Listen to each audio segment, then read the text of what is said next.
Bonne interrogation, inspecteur Bourret. Et à Furiani, l'enquête a finalement abouti. Malgré des indices trompeurs, Pedros et Ferry qui sourient, les deux joueurs doivent donc sembler contents de leur sort.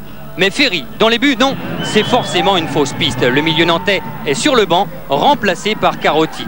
Alors que Pedros, lui, est bien à son poste, cette première énigme est résolue.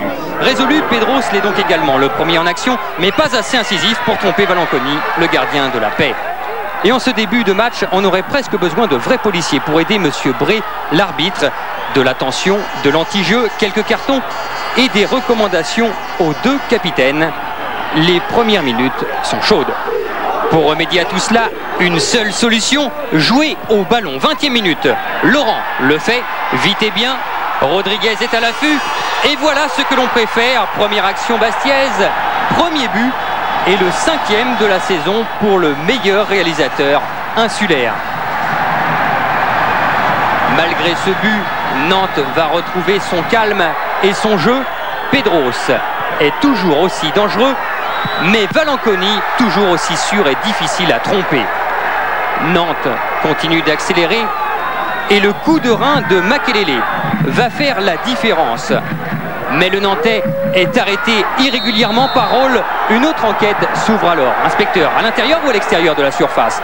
Voici la preuve formelle et irréfutable de la vidéosurveillance de quelques centimètres à l'extérieur. Mais l'intime conviction de Monsieur Bré, c'est bien le pénalty tiré et transformé par Endoram.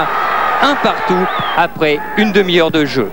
Et on joue maintenant les dernières secondes de cette première période. Bastia a repris confiance et dans ces conditions, pourquoi ne pas tenter et réaliser l'impossible? Démonstration avec Dromjak, c'est tout simplement superbe et Bastia reprend l'avantage 2-1, score à la mi-temps.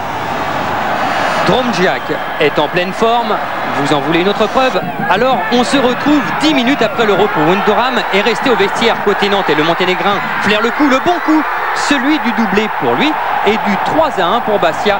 Cela devient inquiétant pour les champions de France qui, à cet instant, n'en ont plus que le titre. Kozeki va essayer alors de relancer ses coéquipiers. Dos au but, le travail est rapide et parfait. Non, il manque la réalisation, mais là encore, Valanconi y est pour beaucoup. Mais Bastia se sent euphorique. Rodriguez est sur tout le front d'attaque. Centre détourné au profit de Loret, juste rentré en jeu et l'addition devient sévère. 4-1 après 70 minutes de jeu, score final malgré d'autres occasions bastiaises. Après le 3-0 encaissé à Bordeaux, le compteur défensif nantais s'emballe. Alors au rapport, Éric Decroix. C'est vraiment la grosse déception puisque au niveau du jeu on avait envie de démarrer cette rencontre avec les intentions qu'on avait eues pour la deuxième mi-temps du match de Bordeaux, en jouant un peu plus haut et en leur laissant le moins d'espace possible. Et puis bon, ils se créent quelques actions, ils les mettent au fond. Je pense qu'ils ont beaucoup de réussite. On manque un petit peu peut-être un petit peu d'engagement sur les duels. Mais bon, malgré le résultat de ce soir, au niveau du jeu, on reste sur une bonne voie.